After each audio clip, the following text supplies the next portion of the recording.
Afternoon, Grant. Down here at Heffernan Utility Stadium, a 3-0 defeat to Grimsby Borough. A lot of bodies out today, a lot of injuries, but yeah, just give us your thoughts on that 90 minutes. Yeah, obviously, a lot of bodies out, a lot of injuries. Can't use it as an excuse, but you know it's hard to not sort of focus on it too much, really. I suppose because we've really been hit with it this last week. We've found it hard to obviously bring anybody in this week as well, and we've sort of looked at it, and you know, there's some lads that have been waiting to get a chance. They've trained well, they've attended every session, they've looked the part in every training session, and had the odd cameo coming off the bench and stuff. And you're sort of looking at it and you're thinking, right, we're backs up against wall, a lot of injuries, take your chance, you know. And obviously the players that have come in today have not done that, have not took the chance. What I'll say is, obviously, you know, we finished the game with two 16-year-olds on the pitch. You know, a loan signing that hadn't played for I don't know how long as well. So the lads never get up. They kept working. They kept puffing and puffing.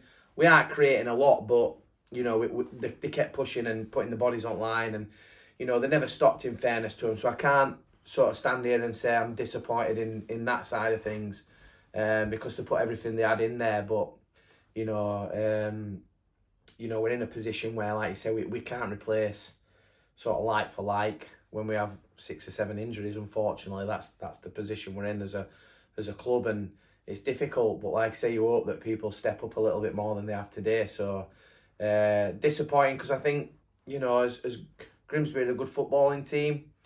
You know, we set up a way to play against them today in regards to stopping the fullbacks getting out and sort of try and encourage them to go long, which we've done. And unfortunately for us, the 2 times they went long, they scored 2 goals, you know, which our centre-halves and keeper hadn't dealt with. So, you know, you kind of looking at it and you're thinking, Grimsby Borough have scored 2 goals, direct goals down the middle of the pitch. So it's frustrating when you sort of look at it like that as well. But, you know, like I say, I think we have to be realistic in where we are. And if somebody had said sort of after 8 games we're sort of mid-table, then I think, you know, it wouldn't have been a bad shot. Obviously, we expect more. You know, we've brought good players into the team that have come to play for us, for sure. And you expect a little bit better, but we have to be realistic where we are in regards to sort of the squad.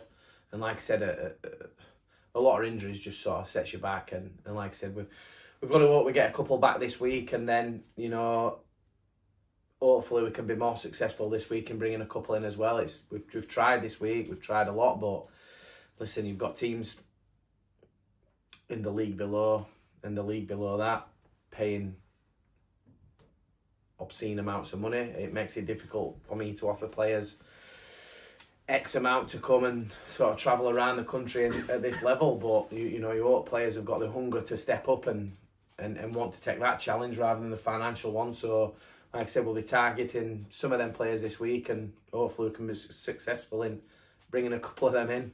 Yeah, obviously, you know, you look at the team today, you look at the bench, obviously you can tell we're limited numbers, we've got square pegs in round holes. I mean, it's not been the easiest start in terms of players for yourself. You've obviously used quite a lot, which obviously people have recognised, but you know, when you got people offering more amounts in the lower leagues, or people close to home getting a lot of money, you know, it's not been the easiest start in terms of player retention for yourself, has it? But no, I think that's what happens. Yeah, I think we listen. We had a good start. We've had a good August, good beginning to mid-September, and obviously as soon as people see that, they prey on you, and they sort of come and sort of magpie your best players away, and that's sort of how it is, I suppose, at every level of football. So, you know, but like I say, I think everybody's seen when we've got the strongest team out that we're you know, we're a good side, and we're competitive, and you know, we were sort of sat at 5th, but like you say, a couple of